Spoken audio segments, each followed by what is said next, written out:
पूर्व डीजीपी हैं आप, यूपी की भी हमने अनेकों घटनाएं देख ली। सब कुछ कालीन के नीचे छिपाने की इतनी जल्दबाजी रहती है जिसकी वजह से ऐसे मामलों में इंसाफ की आस ही रह जाती है। सालों साल तक इन्वेस्टिगेशन इतना शॉर्ट, इतना शाबी होता है, मतलब फुल प्रूफ नहीं होता है, कन्विक्शन रेट इतना कम है, जिसकी वजह से पुलिस की भूमिका इतनी संदिग्ध हर महिला के खिलाफ होने वाले अपराध में क्यों है? क्या है इसका इलाज, क्या है सर? अंजना जी, बहुत ही शर्मनाक घटना इसका है।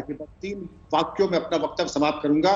मैं सभी राजनीतिक दलों के ऊपर यह अपील करता हूं, आप पुलिस सुधार क्यों नहीं लागू करते? प्रकाश सिंह बनाम भारत सरकार इसीलिए बना है कि पुलिस विभाग केवल इंडिपेंडेंट काम करे, संविधान सम्मत काम करे, आपके इशारों मैनिफेस्टो पे न चले। लेकिन कोई भी राजनीतिक दल इसके प्रति गंभीर नहीं है, एक चीज।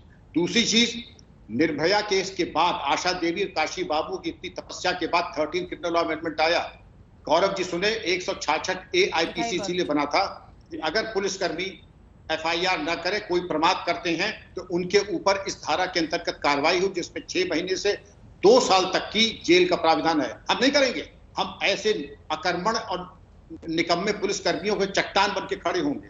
दूसरी चीज, गौरव जी का, आप वरिष्ठ अधिवक्ता हैं, आपसे कानून हम लोग सीखते हैं। सेक्शन 228A IPC इसीलिए बना है कि ऐसे प्रकरणों में अगर कोई फोटो को सार्वजनिक करता है, आप हो, मैं हूं या कोई भी हो, उसके विरुद्ध धारा 228A IPC के अंतर्गत अपराध पंजीकृत होना चाहिए।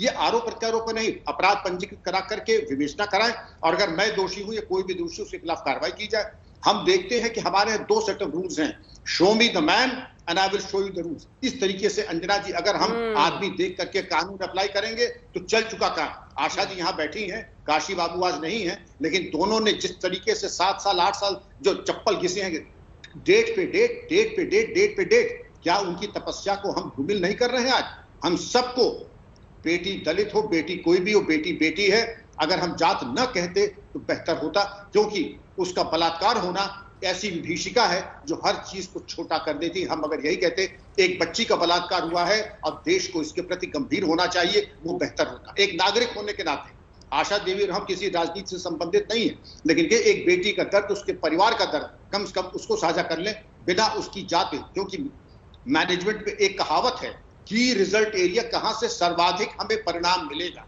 और स्मार्ट वर्क। तो स्मार्ट वर्क और की रिजल्ट एरिया देखते हुए हम जातीयता का छौंका लगा देंगे, हम कुछ ऐसी बात कर देंगे जिससे हमें कुछ हमारी स्वार्थ सिद्धि हो जाए, जिसका कोई औचित्य नहीं। मेरी बातें बुरी जरूर लगेंगी, लेकिन मैं किसी लोकप्रियता के कॉन्टेस्ट में नहीं हूं, इसलिए अंजना जी अगर कुछ कटु बात कही हो तो मुझे क्षमा कीजिए। नहीं, ठीक है, आपने बहुत सही बात कही। एक बार आशा जी को और गौरव जी को मेरे साथ दिखाइएगा। आशा जी, आपके अनुभव से कुछ बातें रखना चाहती हूँ, क्योंकि आपके साथ काफी वक्त हम लोगों ने भी बिताया है, मैंने भी पर्सनली आपकी तमाम परेशानियों को अपनी आंखों के आगे से देखा है।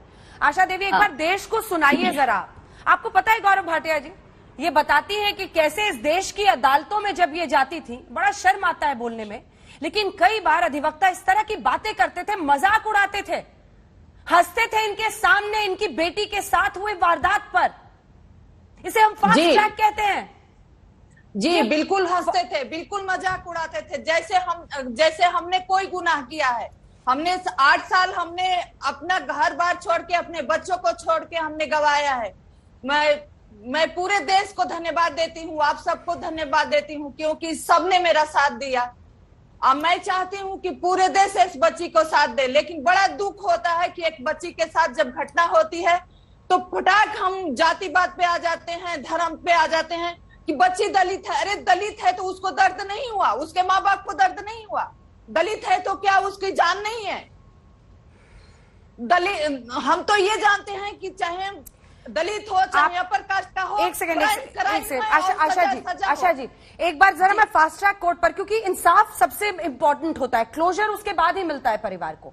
मैं चाहती हूं कि जिस तरह से ये कह रहे हैं कि हमने फास्ट ट्रैक कोर्ट्स कैसे काम करें ऐसे मामलों में, हम उसके लिए, आपके मामले में तो जितना शोर इस देश में मचा, पूरा का पूरा मीडिया से लेकर हर व्यक्ति सड़कों पर निकला, इंडिया गेट पर लोगों का हुजूम उतरा, बावजूद इसके आपको सालों साल इंसाफ का इंतजार करना पड़ा।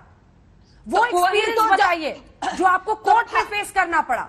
घटना तो एक बार घटती है, लेकिन फिर परिवार को बार बार झेलना पड़ता है, क्योंकि 5 लोग बोलते हैं कि कुछ नहीं हुआ तुम्हारी बेटी के साथ, और माँ बाप को बार बार बताना पड़ता है कि ये हुआ, ये हुआ, ये हुआ।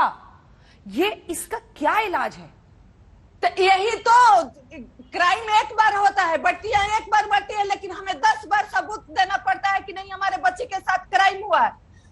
घटना हो जाती है, केस हो जाता है, कोर्ट में केस चली जाती है, मुजरिमों को बचने का रास्ता खोल जाए। सजा किसको मिलता है? परिवार वालों को मिलता है, माँ बाप को मिलता है।